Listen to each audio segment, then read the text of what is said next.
मैं पंकज जैन, सहायक प्राध्यापक विधि BCS शासकीय स्नातकोत्तर महाविद्यालय धमतरी छत्तीसगढ़। आज मैं विधि भाग 2 द्वितीय सेमेस्टर के छात्र छात्राओं को उनके पाठ्यक्रम श्रमिक विधि लेबर लॉ के अंतर्गत एक महत्वपूर्ण यूनिट कारखाना अधिनियम के बारे में बताना चाहूँगा।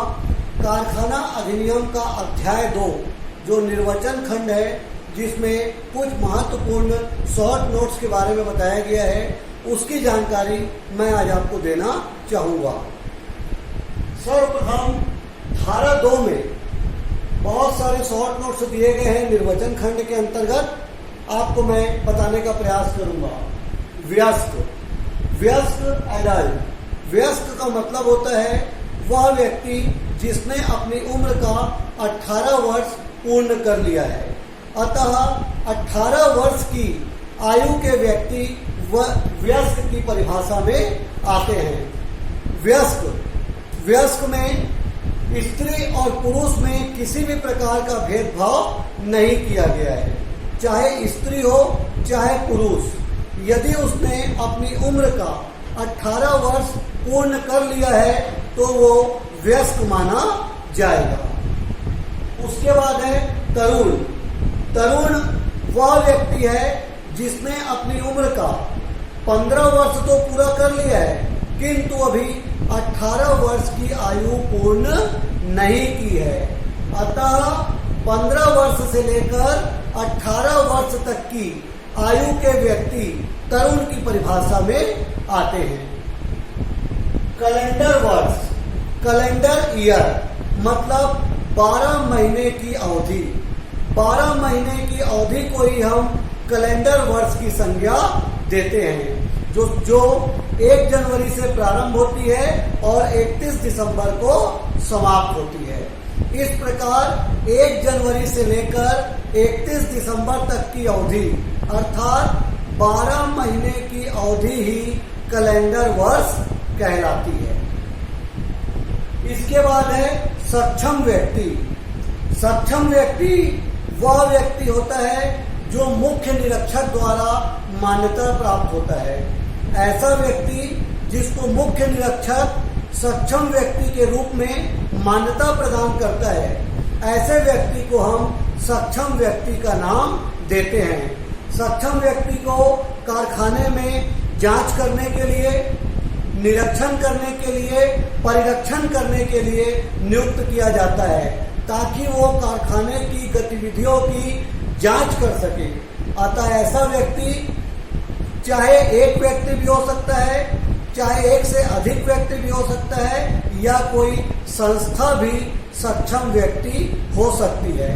तो यदि कोई व्यक्ति हो, चाहे एक से अधिक व्यक्ति हो, चाहे कोई संस्था हो, यदि वो सक्षम व्यक्ति है तो उसकी योग्यता, उसके अनुभव और उसे जो उपलब्ध सुविधाएं प्रदान की गई है, उसका भी पूरा ध्यान रखा जाता है।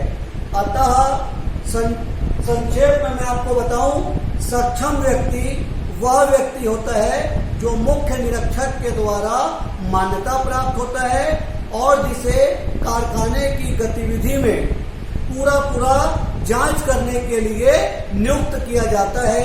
ऐसे व्यक्ति को हम सक्षम व्यक्ति कहते हैं। उसके बाद है परिसंकटमय प्रक्रिया।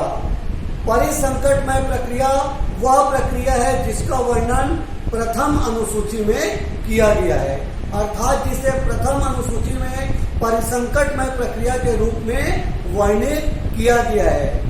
जब यदि सावधानी न रखी जाए तो यदि कोई कच्चा माल या ऐसा माल जो तैयार हो गया है या उत्पादन सामग्री जो कि पहला वहां काम करने वाले कर्मचारी के स्वास्थ्य पर जो बुरा असर डालती है और दूसरा जिससे पर्यावरण प्रदूषित होता है, इसी को हम परिसंकटमय प्रक्रिया कहते हैं। अर्थात यदि सावधानी न रखी जाए तो ऐसी प्रक्रिया जिससे कर्मचारी के स्वास्थ्य में कोई प्रभाव पड़ता हो या पर्यावरण प्रदूषित होता हो, तो ऐसी प्रक्रिया को परिसंकटमय प्रक्रिया कहा जाता है।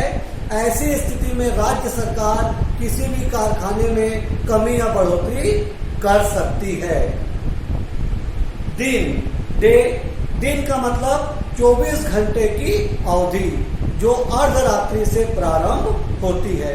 अतः एक अर्धरात्रि से दूसरे अर्धरात्रि तक की अवधि दिन कहलाती है।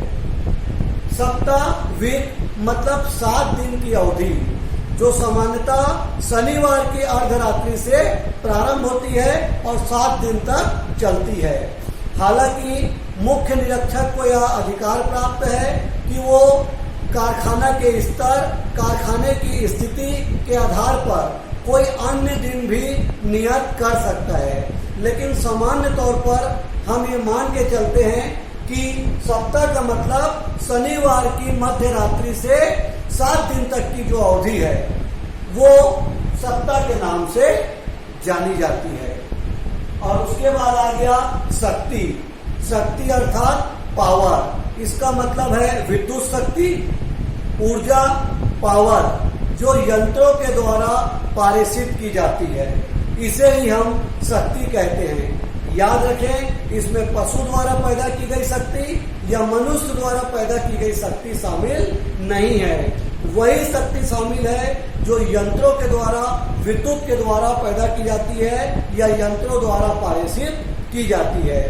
इस प्रकार कारखाना अधिनियम के चैप्टर 2 में धारा 2 के अंतर्गत उपरोक्त समस्त शॉर्ट नोट्स बताए गए।